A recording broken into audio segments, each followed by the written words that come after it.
ఎన్నికల కమిషన్ ఎవరో చెప్పిన మాటలు వినడం అత్యంత దురదృష్టకరం యాక్చువల్గా అయితే. సో ఎప్పుడో 29వ తారీఖు ఫిబ్రవరిలో రిలీజ్ చేస్తే అమౌంట్, అది ఎన్నికల కమిషన్ కోడ్ రిలీజ్ చేసింది మార్చి 7వ తారీఖు. సో ఈ మధ్యలో అమౌంట్స్ రిలీజ్ చేసుకుంటూ వస్తూ ఉన్నారు. ఇది ఒక ప్రాసెస్ సార్. ఏ బ్యాంక్ వెళ్ళాలంటే ఆ బ్యాంకుకి, ఏ విలేజ్కి ఆ విలేజ్, ఏ మండలం ఆ మండలం, అది ఆటోమేటిక్గా వెళ్ళిపోతాయి టెక్నాలజీ ప్రకారం. సో వీళ్ళు మధ్యలో ఎందుకు ఆపారనేది ఒక క్వశ్చన్ సార్. అంటే ఎవరో చెప్పినట్టు వినడానికి ఇంకా ఎలక్షన్ కమిషన్ ఎందుకండి? సో ఎలక్షన్ కమిషన్ అయినా, భారత రాజ్యాంగ వ్యవస్థ అయినా, ఇంకోటైనా ప్రజలకు మేలు చేయడానికి.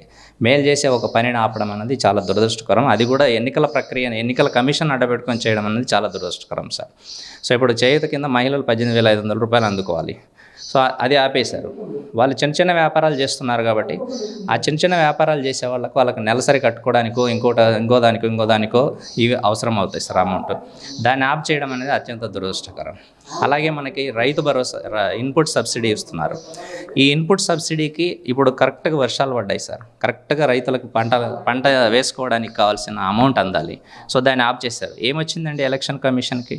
ఇంతకుముందు పసుపు కుంకుమ ఎందుకు ఆపలేదు? పోయినసారి జస్ట్ 4 రోజుల ఎలక్షన్ ముందు ఇచ్చేశారు కదా, దాన్ని ఎందుకు ఆపలేదు? అంటే ఈ ఓన్లీ నవతరం పార్టీ, ఆ పార్టీ, ఈ పార్టీ అని కాదు సార్. దీని వెనకాల ఖచ్చితంగా నిమ్మగడ్డ రమేష్ అనే వ్యక్తిని నడిపిస్తున్నారు. ఎందుకంటే ఆయన ఇంతకుముందు మాజీ ఎలక్షన్ కమిషన్ కాబట్టి ఆయన చెప్పినట్టు ఈ ఎలక్షన్ కమిషన్ నడుస్తుంది సార్.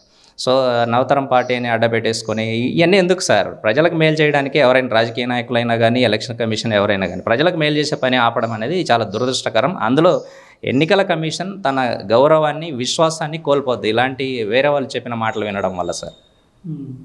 ఇది ఇప్పుడు అధికారులు బదిలీ చేస్తున్నారు, సంక్షేమ పథకాలు కూడా రావడం లేదు. మరి ఇలాంటి సందర్భంలో జగన్ గెలుపుకి ఎంతవరకు అవకాశాలు ఉన్నాయి సార్? ఎవరిని బదిలీ చేసినా ప్రజలు డిసైడ్ అయిపోయారు. ఖచ్చితంగా జగన్మోహన్ రెడ్డిని గెలిపించబోతున్నారు సార్. 66 లక్షల మంది వృద్ధులు ఉన్నారు.